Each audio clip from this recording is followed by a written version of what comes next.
other old vessels. She's permanently moored there. She's now become a restaurant and a riverside bar.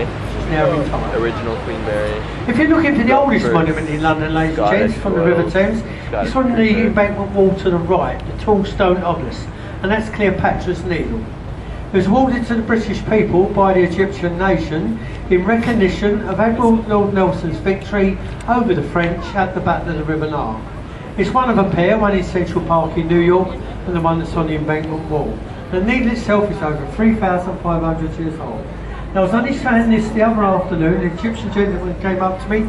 He said, "You was never awarded that, sir. You pinched it." He's probably right. This bridge we're approaching is the Charing Cross Railway Bridge. It's the only railway bridge on the River Thames where you're going to have trains above your heads and trains beneath your feet. Because where that bridge is, 15 metres beneath the riverbed, is the Bakerloo Line, Northern Line to London Underground Network.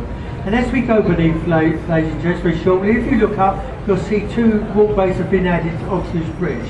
They're called the Golden Jubilee walkways to celebrate our Queen's Golden Jubilee. Now, all you people that are in this open area, about the roof above you, if you feel any drips coming down on you, don't worry. What it is toilet water. Because the trains always empty their toilets out in the River Thames before going into Charing Cross Station to the right. Obviously, I'm not a joke. As we go beneath, ladies and gents, there's a lovely building. That one to the right. These are known as the Whitehall Court Mansions, and they was built in the mid-19th century as private luxurious apartments.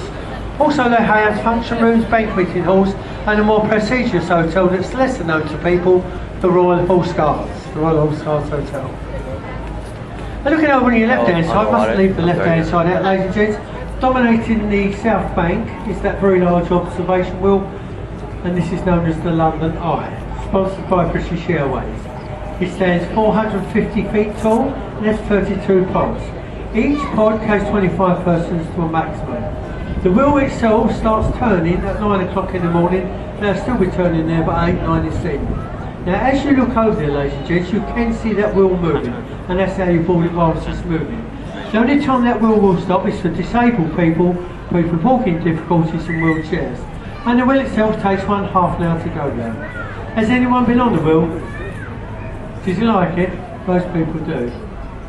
Tell me something, is it true, a nice clear day up to see Australia from the top?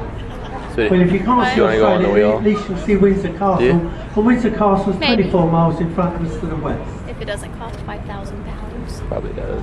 Now, if you look over there in front of us to the right, ladies and gents, you can see the boats. That's where we're going to dock very shortly, alongside Westminster Pier. Before we do, ladies and gents, just look at the Gothic style buildings of the Houses of Parliament just in front of us.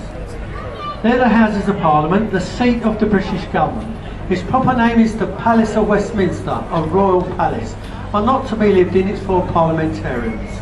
There's two houses there, one's the House of Lords and one's the Commons. As we look at the buildings, most people look at the clock tower and they call it Big Ben.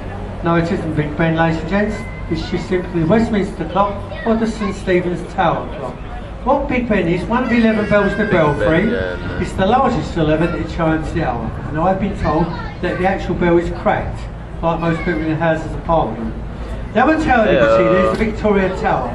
And whenever our parliamentarians are in session by day, they fly the Union flag. Should they be doing any debating during the night hours or when it's dark, they drop the flag and they put a light on in the belfry just above the clock face. I know it's Saturday afternoon, we can't see anyone there. Sometimes they go there, sometimes they do some work, but whether they do, I don't know.